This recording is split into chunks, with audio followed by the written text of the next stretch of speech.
Hi, this is Zack Wheeler. Welcome to the Phillies Show. Tomorrow, Jr., Jim Salisbury, Todd Zolecki. How is everybody doing? It's Monday, August 11th, 2025. Gentlemen, how are we? I'm doing great, except Jim's struggling with his allergies. Jim, Apparently. I'll grind through. You're a gamer, Jim. Gamer. He's a gamer. Hey, but people wanted to know what's going on with this. Yes. Cuban coffee made in a mocha pot. My partner Lori, she's a queen of the mocha pots. And it is the most spectacular coffee of all time. Just want to let you know. That looks like it gets you going in the morning right there. Mm-hmm. For those folks listening, Ruben's got a Cuban coffee. Very delicious looking cup of coffee. I got some Maxwell House. Jim fills it to the rim with brim. Remember that commercial? Folgers. Folgers crystals. I love old commercials. I do too. My wife hates them because I always go, don't you remember that Rice Krispies commercial from she's like, what? And I go, hold on a second, and I pull it up. My favorite, you can find this on YouTube. Wednesday is Prince Spaghetti Day with little Anthony Martignetti running through the streets of the north end of Boston. I absolutely love that commercial. It makes me feel like a kid again. How about the Life commercial, Mikey? That was a good one. That was a good one. That was fantastic. Mikey, he likes it. I find all of those old. I sing jingles. This is gonna. You guys already know how nuts I am, but I sing so many old jingles at the house, especially like old car dealer ads from Milwaukee where I grew up. That now my kids, I will break it out every once in a while, and they can actually finish the jingle. Wow! From some crazy old car ad from the 80s in Wisconsin. Keep the old school alive. I'm destroying my kids. Oh my gosh! But I hope everybody's doing well. Phillies are doing well. Phillies swept the Rangers this weekend in Texas. They opened that. We got together on Friday. Big 10-game road trip. Start in Texas. Texas is playing well. They're going for a wild card. The Phillies sweep the Rangers. Now and guess what happened up in Milwaukee, where I was just talking about? The Brewers swept the Mets. So now the Phillies have a 5.5 game lead over the Mets in the National League East. So it's really just a perfect weekend for the Phillies. Friday night, it was kind of like the Brandon Marsh show. He had 4 hits. Saturday, the bottom of the lineup came through against Jacob deGrom, who is dealing for like the first 5-6 innings. And then Sunday, Harrison Bader makes this ridiculous home run saving catch at the wall in center field. Zack Wheeler grinds it out. So just a really great weekend for the Fighting Phils. And the crew, man, the crew, the Brew crew, man, they got some chemistry. And their manager is they playing for that guy. He's probably going to be the manager of the year. They just play together and they play right, and they have something. They're on a roll, and once you start winning, it becomes wildfire and your confidence grows. And they're like the Mets were last year. They're like the latest example of what happens when you build a big head of steam and a lot of momentum and get good pitching. Well, they get good pitching, but they also play the game, as you mentioned it, Jim. They play the game right. They run the bases well. They catch the baseball very well. They do a lot of things that are baseball-y fundamentally. And I think that any team that has strong fundamentals can actually outplay teams with more talent. No doubt. I believe that in my heart. If you continue to do that, you can put yourself in contention. I challenge the GMs in baseball to go back to the fundamentals to try to win games. Because if they teach the fundamentals properly and bring them through their system properly to do it, they have a chance to really impact their major league team to the point where they could be contenders every year without having the level of talent necessary. The Pirates, those teams, Tampa Bay, that's the reason why they've been contending for a long time. They play the game right generally. Cleveland Indians, all those teams that play the game properly and play it fundamentally well, they can win. Pat Murphy, I love what he says. He's like, I don't know how we're doing it. Nobody knows who we are, but I don't even know how we're doing it, but we're doing it. They get the best record in baseball. But let's start. Parks pitch. We got to talk about Zack Wheeler and what we thought about him yesterday. First pitch is brought to us exclusively by our partners at PARX Casino, Pennsylvania's #1 casino. So Zack Wheeler, I think, Jim, you said it on Friday. This is the most important start maybe by any Phillies pitcher this season. Zack Wheeler started on Sunday because he got pushed back a couple days because of the soreness in his right shoulder. We know how he's pitched his last 3-4 starts before that. He hasn't been Zack Wheeler. And then he goes out on Sunday against the Rangers in the win, 5 innings, 3 hits, 2 runs, 3 walks, 7 strikeouts, gives up a home run, 83 pitches in 5 innings. The velo was down. The 4-seamer was down 2 miles an hour from the season average. Sinker was down 2.5 miles an hour from the season average. After the game, though, he says, I'm not worried. It's going to come back. If you've been following baseball at all, if you know baseball at all, this stuff happens over the course of the season. So are you kind of buying what Zack is saying? What do you guys think of Zack's performance on Sunday? Well, first thing I'd like to say is, hat tip to Zack. I mean, massive amount of respect for the way he grinded through that outing when he clearly didn't look like Zack Wheeler with the velo down. He was pulling his fastball again. So, I mean, it's just, I don't know, Ruben might be better at, but it just feels like when you're pulling your fastball, you're not getting that good finish. You're not getting out there and getting that good finish. Maybe something in the shoulders causing him not to get that good finish. I don't know.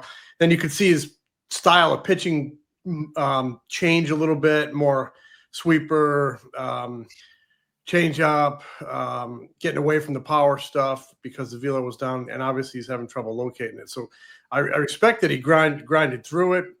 And got him, the 5 innings, but ran a lot of high pitch counts and a lot of 3-0 counts. Just didn't look like Zack. So I'm concerned until he looks like Zack again. But I'm kind of glad he was. I'm glad he was able to take the ball.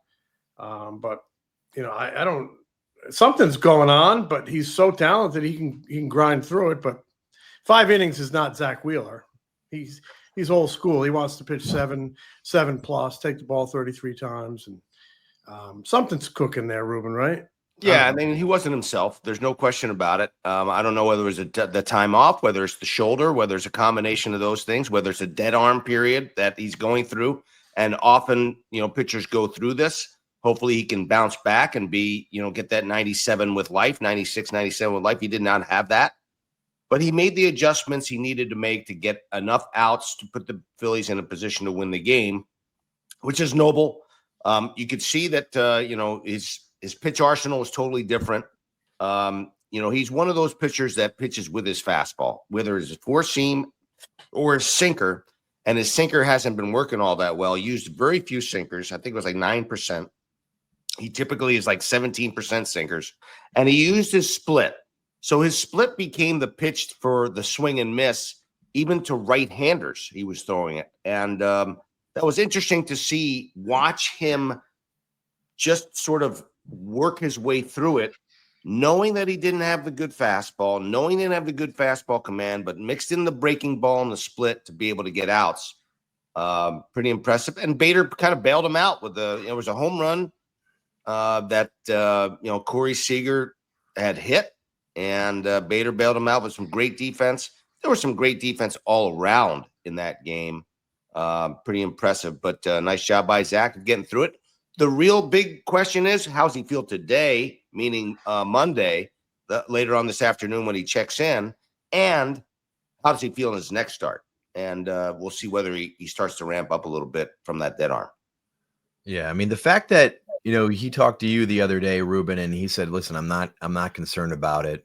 You take him at his word. And Zack, he is somebody who now, I think it was 2 starts ago, he pushed Rob Thomson to go back out there and pitch. I think it was the 7th inning, right?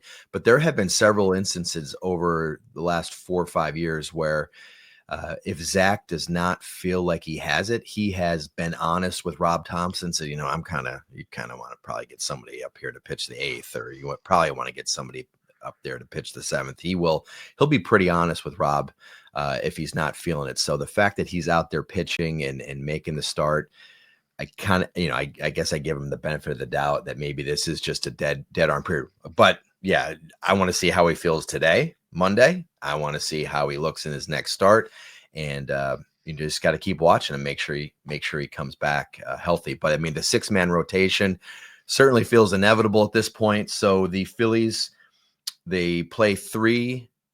They're off on Thursday, right? They play on Thursday. Play on Thursday. Thursday, Friday, okay. Saturday, Sunday. Okay, yeah. So they have all a the way big through.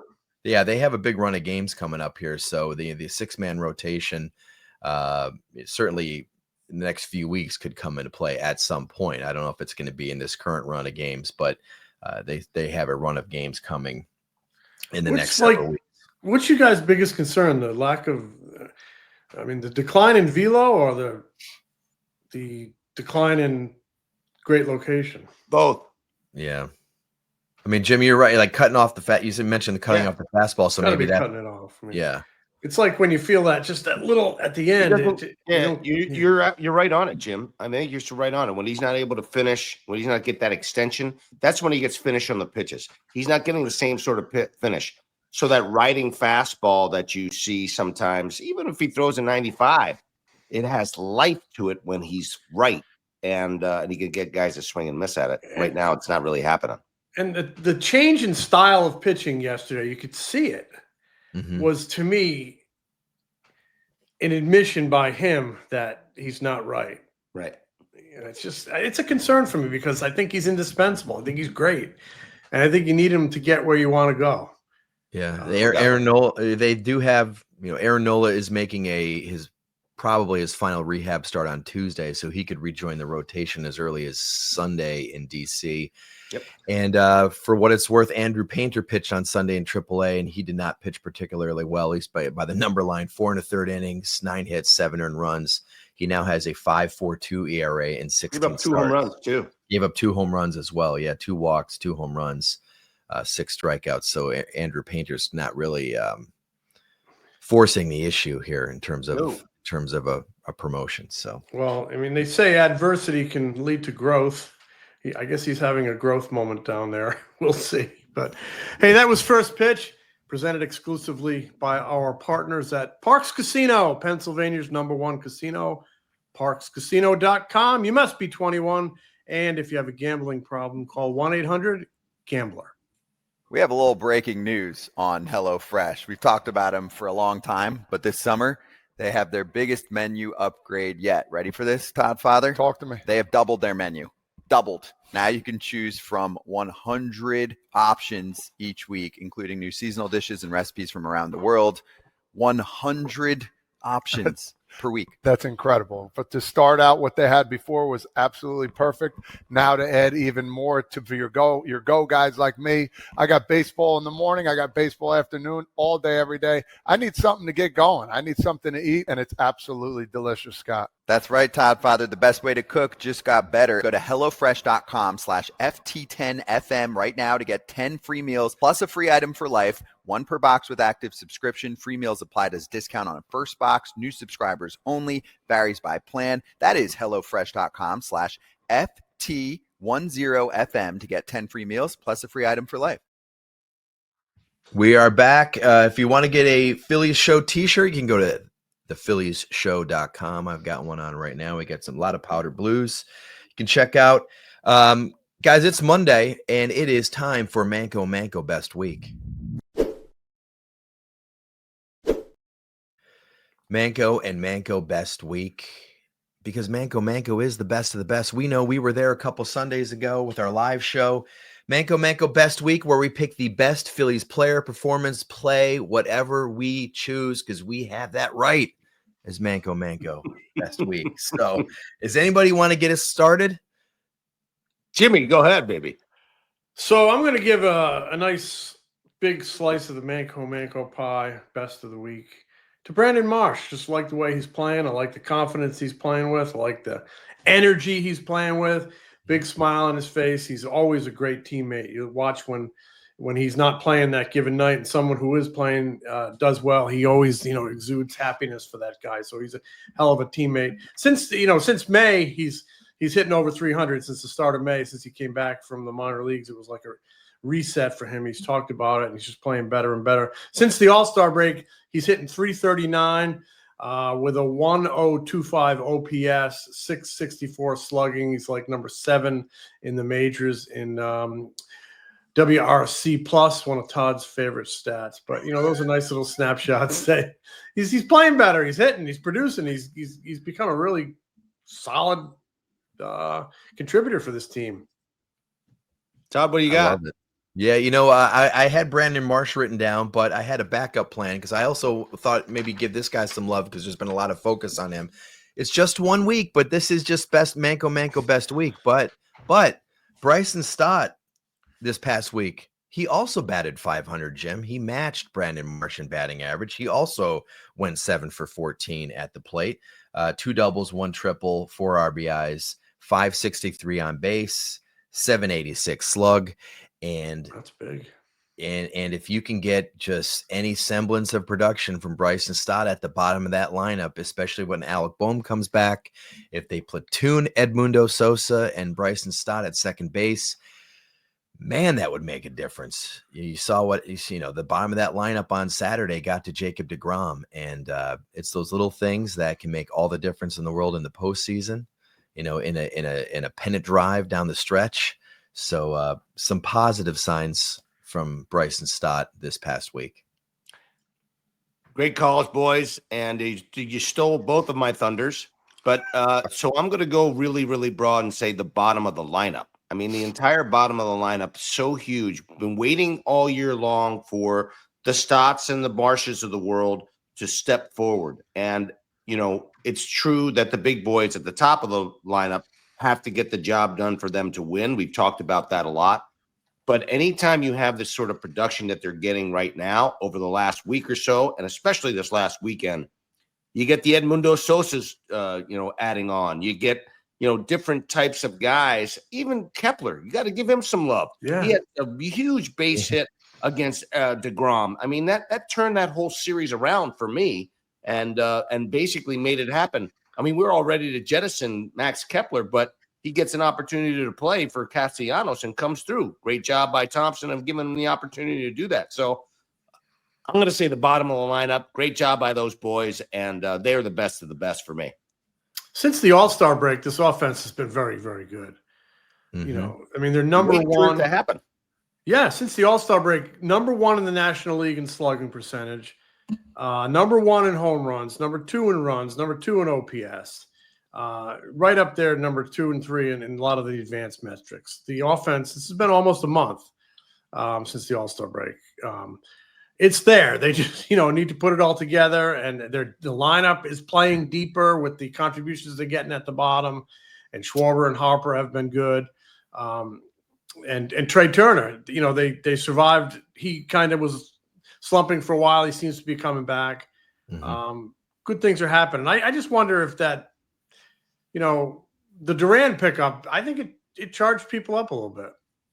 I don't think there's any question. And the interesting about it, you said Harper. Harper had been struggling a little bit. I mean, he came up with a double yesterday and driving the first run, but his last, I don't know, I guess he his didn't have a great week. Games, he hasn't been really doing a whole lot of damage. And it's nice to see them have solid offense without having Harper be Harper.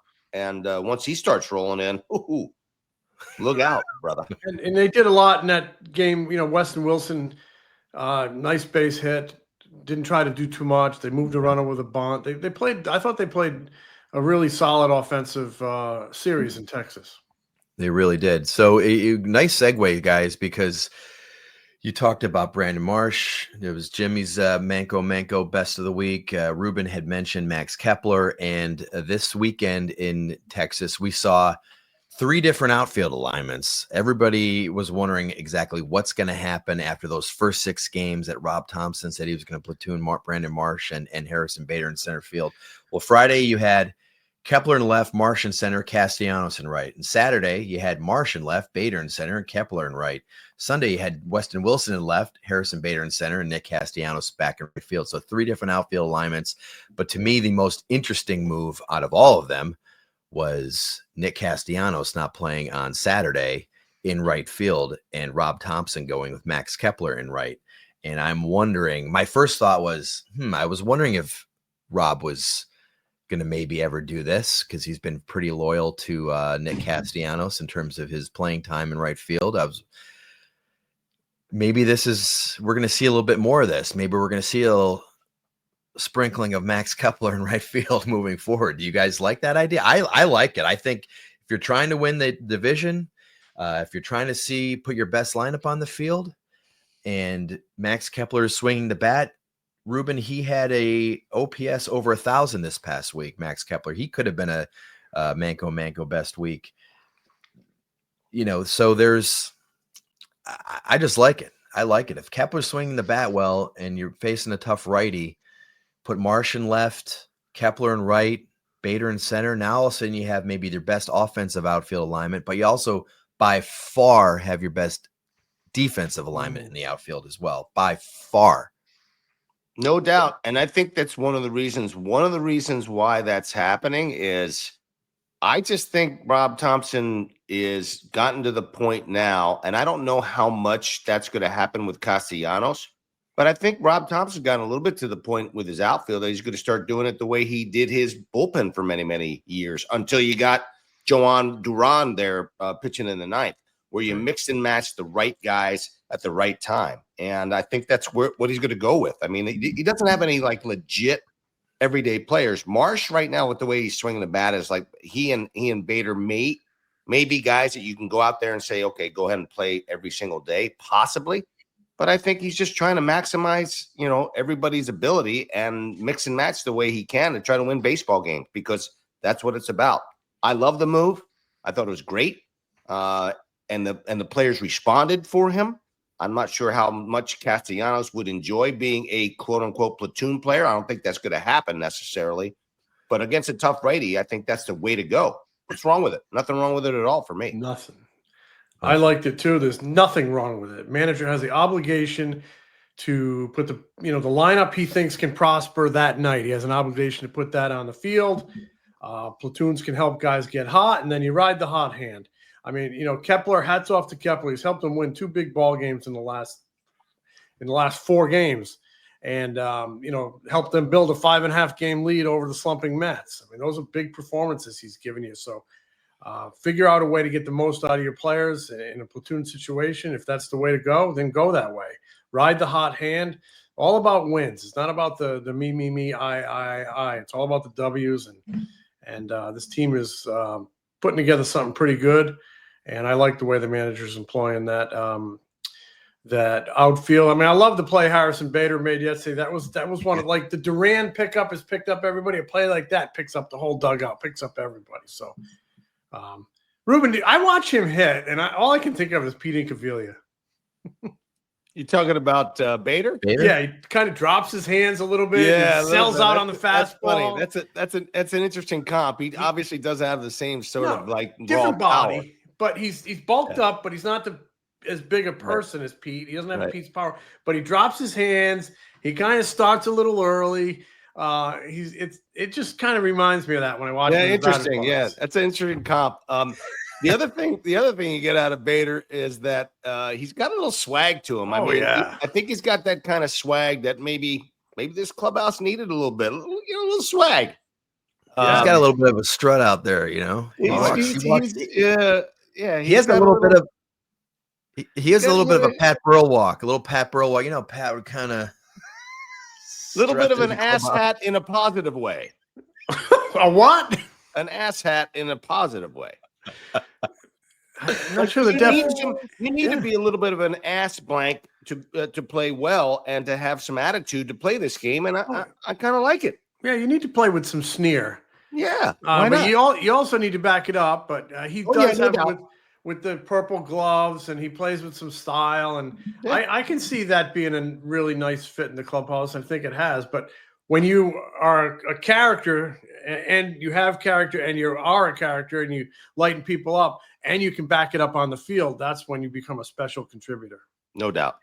Yeah, no doubt about it. So the first day he was there, he came in with a cut off Alice Cooper t-shirt. Jim, remember they had the sleeves cut off. He had the torn jeans. He had like the boots on, I believe. The pointy cowboy boots. The pointy cowboy boots. He had a whole vibe going.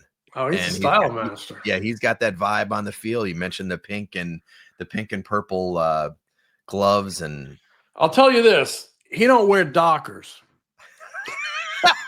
He's not very collegial. He's not wearing his pleated khakis to the ballpark. Let's just put it to you that way, Jim. The cleats are coming back though, boys. I think he don't shop at Kohl's.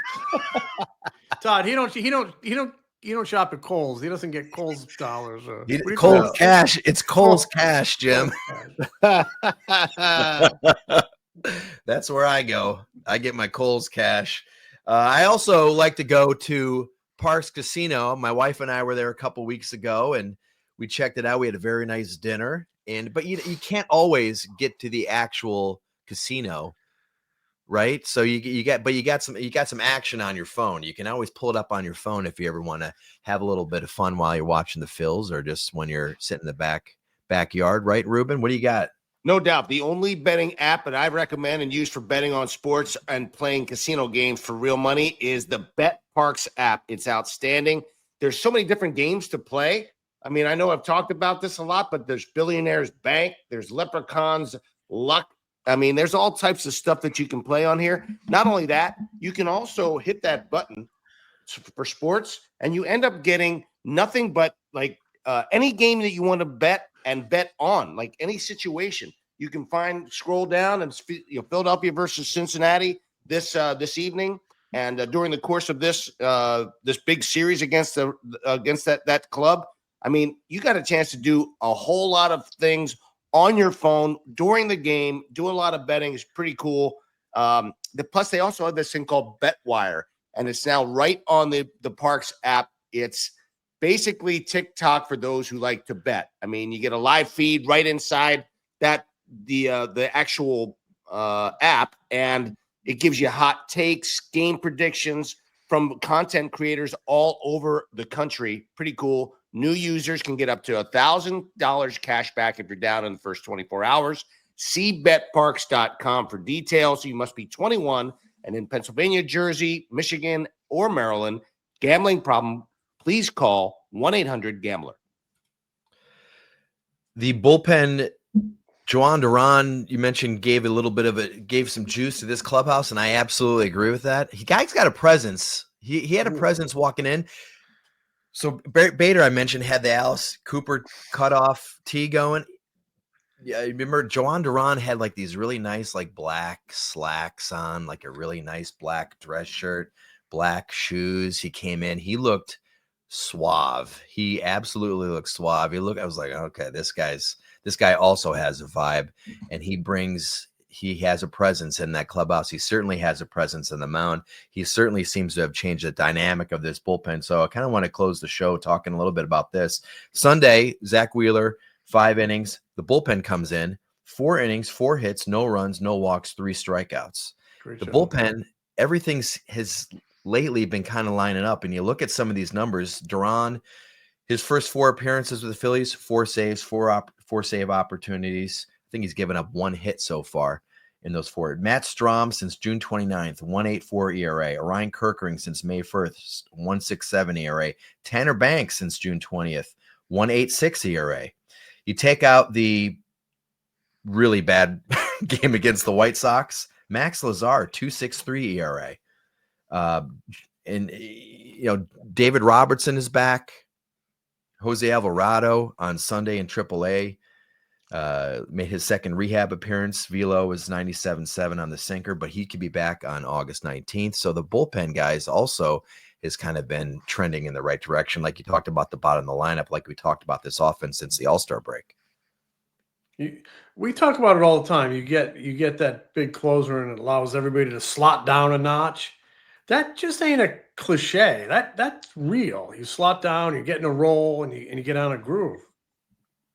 Yeah, I mean, they came into this trade deadline ranked like 24th or 25th in baseball in almost every single category in the bullpen. And, when you start breaking that down, I mean, that's not championship caliber, but you add that guy and it changes the dynamic so significantly, as Jim said.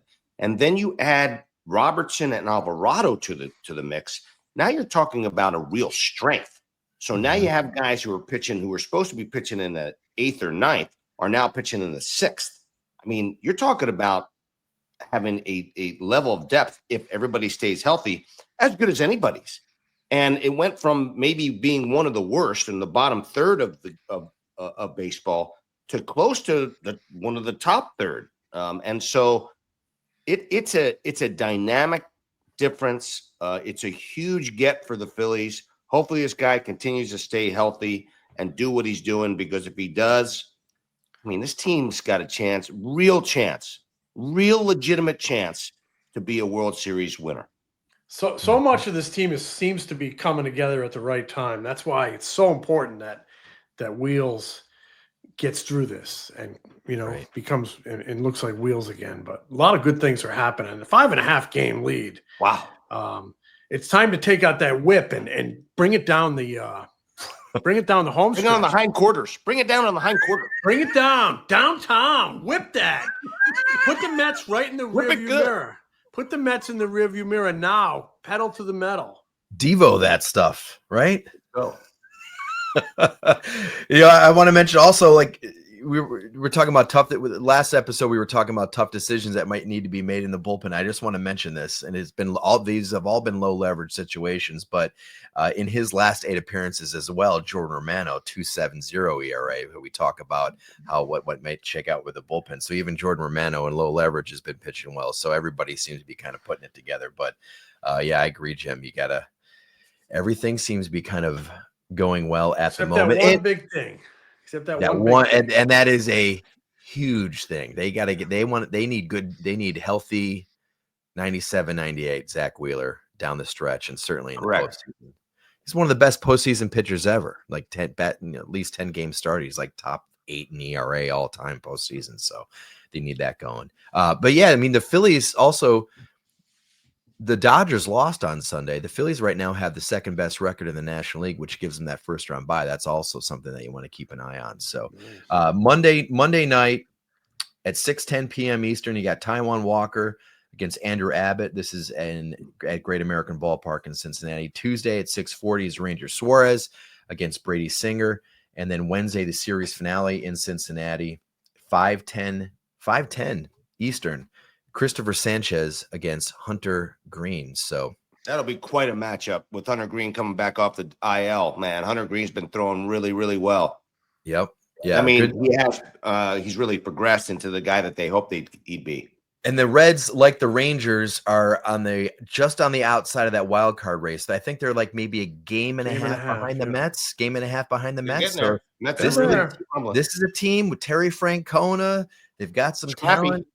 Yeah, they're scrappy. They're playing for it. They want to get back to the postseason. So definitely a big series for the Phillies. So, guys, that was fun. We will be back later this week.